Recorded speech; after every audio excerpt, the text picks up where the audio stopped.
Hi అందరికి నమస్తే. అందరు మంచిగా ఉన్నారు ఫ్రెండ్స్? అందరు తిన్నారా? మా ఇంట్లో స్పెషల్ ఏంటంటే ఈరోజు మటన్ అండి. మరి మీ ఇంట్లో ఎందుకు కామెంట్ చేసేయండి.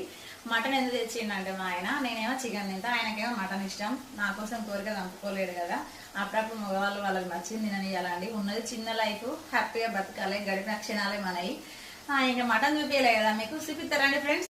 పావు కిలో కంటే ఎక్కువ, అర్ధ కిలో కంటే తక్కువ అండి. ఒక్కరికే కదా, మంచిగా 2-3 పూటలు తింటాడు అన్నట్టు, నిమ్మలంగా ప్రశాంతంగా. ఇదైతే మొత్తం ఫ్రై అన్నట్టు, తినేది ఒక్కడే కాబట్టి హ్యాపీగా తినేస్తాడు. కొంతమంది మగవాళ్ళు ఎలా ఉంటారు అంటే, నువ్వు తింటేనే తీసుకొస్తాను కొంతమంది ఉంటారు. కొంతమంది ఎలా ఉంటారు అంటే, ఇది లేకపోతే మనకేందిలే, మనం తినేద్దాం అనుకునే వాళ్ళు కొంతమంది ఉంటారు. మా ఆయన అయితే మినిమం ట్రై చేస్తాడు, తిన అని చెప్పి నన్ను కోర్స్ చేస్తాడు. కానీ నాకు మటన్ అంటే ఇష్టం ఉండదు చిన్నప్పటి ఉండాలి. కానీ మన కోసం వాళ్ళ కోరికను చంపద్దు కాబట్టి తినని అని ఫ్రీడమ్ వదిలేయాలి. ఓకేనా? మరి మీరు ఎంతమంది మటన్ తింటారు, మీ ఇంట్లో కూడా ఎంతమంది ఇలా మొగోళ్ళు చేస్తారు అనేది కామెంట్ చేయండి అబ్బా. ప్రతి ఇంటికి ఉన్నదే కదా, కొత్తగా ఏం లేదు. బాయ్, మరి ఉంటాం వల్ల.